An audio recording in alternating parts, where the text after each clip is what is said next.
안녕하세요. 맛있는 동물 배워 산책 맛동산의 김수희사입니다. 영상을 찍고 있는 날 기준으로 어제부터 정부에서 지원하는 서울시 봄철 광견병 예방접종이 시행되고 있습니다.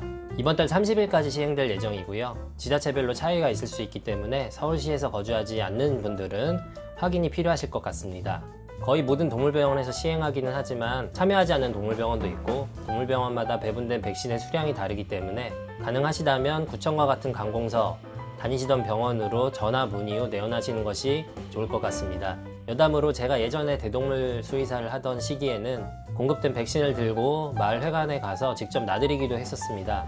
하지만 현재도 동물병원이 많이 없는 일부 지방에서는 그러한 방법으로 시행되는 것으로 알고 있습니다. 내원 전 미리 알아두셔야 할 사항으로는 이번 봄에 시행되는 서울시 지원 광견병 예방접종의 경우는 동물 등록이 완료된 개체만 혜택을 받으실 수 있습니다.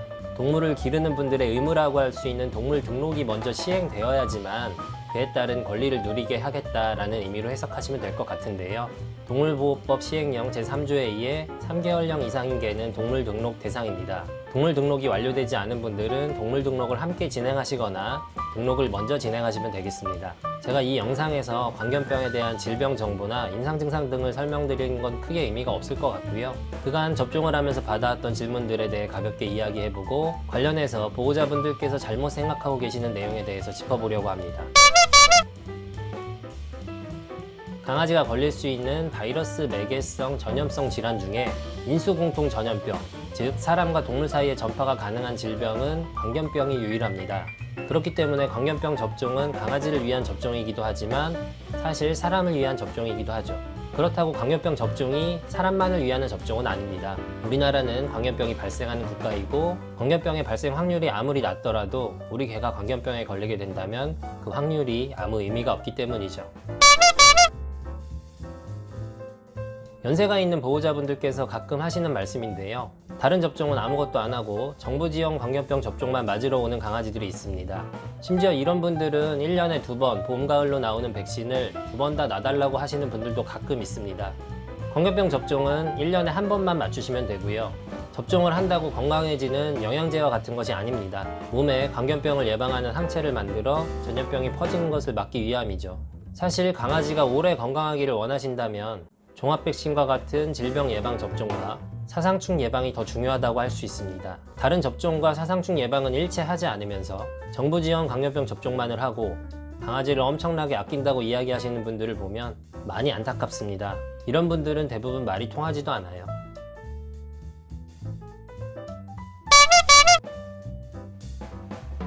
접종 비용은 지자체별로 다릅니다. 올해 기준 서울시의 정부 지원 접종비는 5,000원입니다. 정부에서 대량으로 백신을 싸게 구입해서 무상으로 동물병원에 공급하는 것이 첫 번째 이유고요. 인수공통 전염병 예방을 위해서 평소보다 저렴한 시술료로 수의사들이 재능기부 형식의 업무를 보고 있는 것이 두 번째 이유입니다. 첫 번째보다는 두 번째 이유로 인해서 금액 차이가 난다고 보시면 됩니다.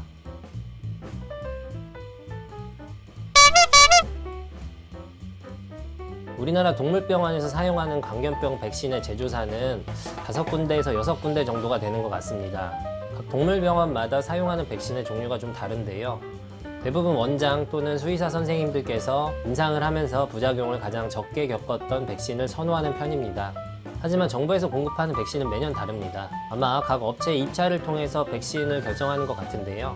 따라서 병원에서 사용하는 것과 같은 종류의 백신이 공급될 때도 있고 아닐 때도 있습니다. 사용해봤던 백신 중에서 또는 소문으로 들어 알고 있는 백신 중에서 부작용 발생이 높았던 백신을 공급받게 된다면 저도 정부 지원 광견병 접종을 권하지 않게 됩니다. 부작용이 발생할 경우에 치료가 필요하고요. 책임 소재에 대한 논쟁이 발생할 수 있습니다. 그리고 심한 경우 강아지의 생명이 위험할 수 있기 때문입니다. 네, 꼭 해야 합니다. 1년마다 꼭 해야 합니다. 정부 지원 광견병 접종에 대해 이야기해보았습니다. 혹시라도 더 궁금한 내용이 있으시다면 댓글로 남겨주세요. 답변을 드릴 수 있는 내용은 제가 답변을 드리도록 하겠습니다. 사실 수의사들은 정부 지원 광견병 접종을 반기지 않습니다. 저도 마찬가지고요. 평소 25,000원 하던 접종을 5,000원에 해서 그런 것 아니냐 라고 생각하실 수도 있는데요. 그 이유도 반기지 않는 이유의 한 10%쯤을 차지할 것 같습니다. 그럼 나머지 90%의 이유는 무엇일까요? 바로 그 시기에 그 목적을 위해 병원에 내원하는 분들의 매너 때문입니다. 유난히 정부 지원 광견병 접종을 하는 시기에는 매너가 부족한 분들이 내원하시는 경우가 많은데요. 사납고 너무 예민해서 보호자분도 통제할 수 없는 강아지를 데리고 와서 병원에 그냥 풀어놓고 알아서 접종을 하라고 한다든가, 마킹이 심하고 사회화가 덜 된 강아지를 병원에 풀어놓고 접종을 해달라고 한다던가, 우리는 재능 기부를 한다는 생각으로 봉사하는 마음으로 시술을 하고 있는데 무리한 서비스를 요구하는 경우와 같은 일들이 이 시기에 매우 흔합니다. 정부 지원 광견병 접종, 실제로는 정부의 지원보다는 수의사들의 재능 기부와 봉사로 이루어진다는 것을 알아주셨으면 좋겠습니다.